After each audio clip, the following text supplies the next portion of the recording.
So welcome back to my worst films of 2016. We're in the top 10, people. We're in the top 10 films of 2016 that I felt were the most uncomfortable, the worst films, worst experiences I had in 2016. The Disappointments Room managed to stay out of my top 10 worst films of 2016 so far. But the other film that is very much like The Disappointments Room did not share the same fate. My number 10, Shut In. Well, I have to say the last act, while very predictable, filled with stupid horror cliches, is at least entertaining in both the so bad it's good way and the fact that it actually turns into a thriller no matter how bad and predictable it is. The first 2/3 of this film, mind-numbingly boring. Very similar to The Disappointments Room. When I saw the first scene of this movie before the title came on, the intro of this film, I knew, wow, we're getting another Disappointments Room. And sure enough, that's what Shut In turned into. First 2 acts of the film is nothing but Naomi Watts waking up in the middle of the night because she hears a bump or hears something, going to investigate, and every time she investigates, either 1, turns out to be all a dream, 2, something happens and then it just cuts to the next morning, or 3, it turns out to be a meaningless jump scare. If you like dream sequences that go nowhere, if you like jump scares just for the sake of jump scares, where the music makes you jump rather than the actual thing that's supposed to scare you, or if you like moments where something is about to happen only for it to cut to the next morning as if nothing happened at all, then you'll absolutely love the first 2 acts of Shut In, because that's all it is. The big storm that's supposed to happen in this film doesn't happen till the last act, and even then the storm ends so abruptly that it feels like no storm happened at all. And I thought The Disappointments Room had a very blaringly obvious Shining reference, with the kid playing with a ball and seeing a ghost child at the end of the hallway. Shut In has it beat, where the whole film feels like it's trying to pay homage to The Shining. Like the big storm, the character coming to save the day only to die right away. I can actually keep going on. There's very blatant Shining references in this movie, but it's no Shining. And the sad part of it, all 4 of these main actors in the film, I know are way better than this movie deserves. One of these days I might do a whole in-depth review of Shut In, because there's too many things, too many hilariously bad things, and too many boring things to go over. But my number 9 is, I believe, more along the lines of a straight-to-DVD movie, and it's a sequel, and a sequel that really is way too long in the making. So much so that it feels pointless now. If you think Dumb and Dumber 2 took too long to make and became a disappointing film, if you feel that Zoolander 2 was like that as well, this movie has it beat. Kindergarten Cop 2. You probably don't even know this movie exists. It exists. I saw it. And it's just what you expect, but worse. Much worse. I don't even want to talk about this film. Okay, in my last video I said, out of the top 10 worst films of 2016, a lot of people will probably agree, yeah, those deserve to be on a list of worst. Well, there's one movie that I feel that some people will legitimately like. I know a few people, well, not personally, but I know a few people that did like this movie. It's a January movie, I believe. It's a comedy with Zac Efron and Robert De Niro. Dirty Grandpa. One scene in this film made me laugh. Everything else just made me completely annoyed and downright miserable. Most of the jokes in this film don't feel like they're meant to be funny or trying to be funny. It feels like they're just trying to find the most outlandish, the most dirty, the most grotesque things for Robert De Niro to say and banking off of the fact that Robert De Niro is saying them to be the funny aspect of the film. It's not the jokes that are funny, it's just Robert De Niro saying them that makes people laugh for the most part. The whole slew of side characters within this movie, almost every single one of them I just wanted to punch because they're just so frickin' annoying. And it doesn't help when a lot of the jokes are coming from these characters you just want to murder. That's how bad, that's how annoying these characters are. I had a miserable time watching this movie. I gave it a half a star only because I laughed once. One scene I laughed, so I couldn't give it a 0. It deserves it though. But still there's 7 movies worse than it. My number 7, God's Not Dead 2. I will have to say, it does improve upon the first one. It has a slightly better quality in filmmaking. And the ending of this film doesn't make me want to go ballistic. I hate God's Not Dead. When I saw that in preparation for this movie, I couldn't believe it. I couldn't believe that was a movie that was getting a lot of praise by a lot of audience members. So when I saw the trailer of God's Not Dead 2, I thought this would be just as insulting. Turns out, thankfully, it's hilariously bad. To the point where I was actually entertained with it because I was laughing at it. It's still a bad movie, that's why it's on this list, but out of all the bad movies this year, that, God's Not Dead 2, Gods of Egypt, and 9 Lives, I had the most fun with because they're hilariously bad. But out of those 3 films, this one has a worse quality, so I still have to put it down in the top 10 worst films. Now my number 6 is another film that I'm not going to go too much into detail with, because hopefully I'll have a review of it, because I saw it pretty recently. It's not a December movie. No, it's a few months ago, but I just recently seen it a couple weeks ago. It is Cell. Don't bother with this movie. If you like the book, don't bother at all. Hopefully I'll have that review for it soon. What a joy.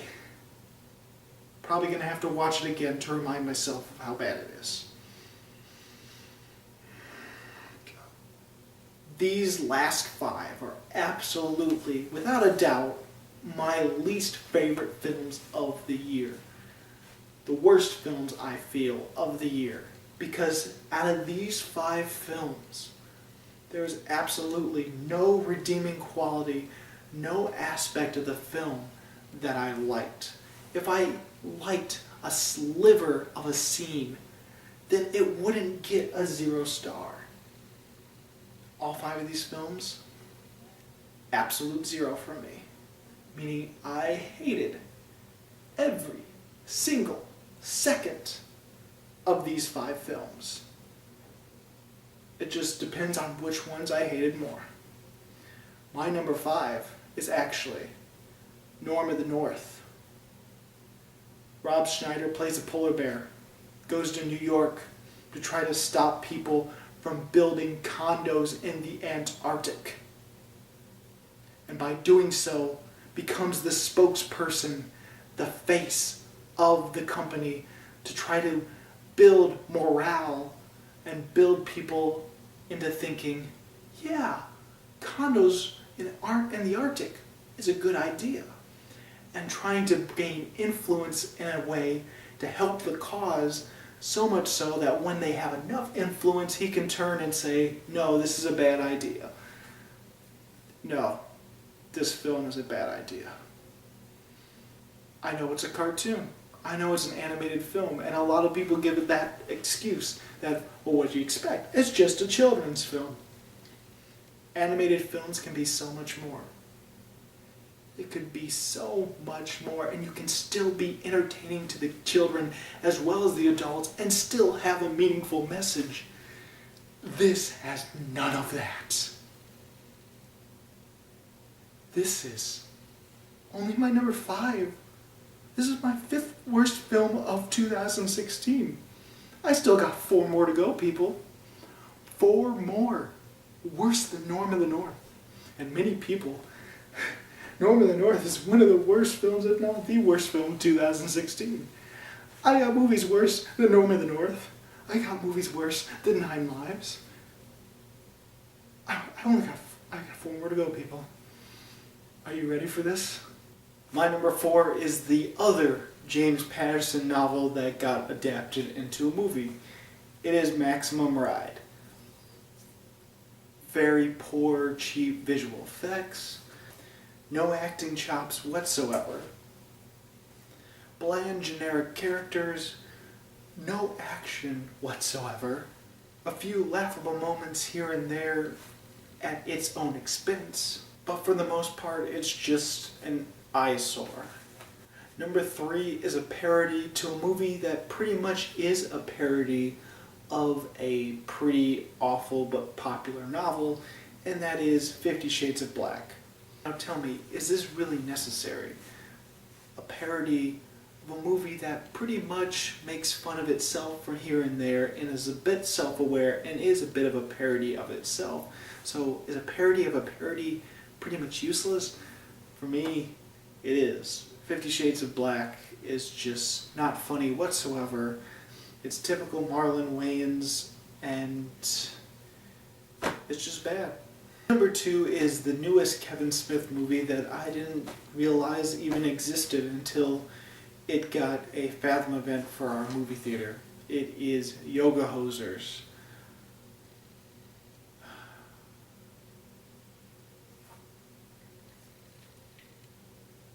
This is just really painful to watch too. Very similar to Maximum Ride.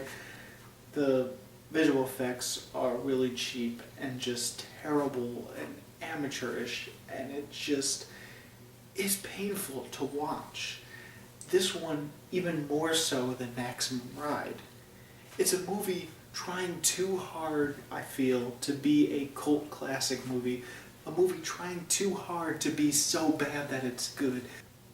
Usually when a movie strives for that quality of filmmaking, it doesn't work, because usually movies that are so bad they're hilariously funny are movies that genuinely tried their best but had an inept ability to build a quality movie.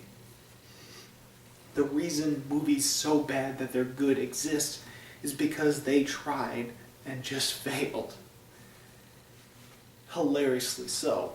This movie tries to capture that, I feel, but when you try to capture that, it just doesn't work. It doesn't feel genuine, it feels forced, and honestly, with a movie about tiny bratwurst Nazis that go up people's butts to kill them and come out their mouths, you'd think this movie would be really ridiculous, outlandish, and funny, but it's just painful. Painful. But the number 1 worst film of 2016 for me is yet another parody. And this time it's a parody that feels like it was supposed to be a Marlon Wayans film, but didn't have Marlon Wayans in it. It is Meet the Blacks. It is a parody of The Purge, apparently. When I saw it, first off, I had no idea until I ended up seeing it, and I thought, holy crap, this is terrible. Probably the most inept filmmaking of this entire year. There are just mind-bogglingly generic and ridiculous moments in this movie that just baffle me that is actually in a movie. There is random animal noises throughout the entire film, as if they filmed in a zoo, but they're not in a zoo. The only reason I sat through this movie is, 1, because I knew if this really is as bad as it seems to be, then it gives me the opportunity to rant about it. And usually those can be fun videos. So even bad movies, there is a slight silver lining because it's more material for my channel. That, and I used it up on a free ticket that I had, so thankfully I didn't have to pay money for this movie. Easily the worst film I've seen all year.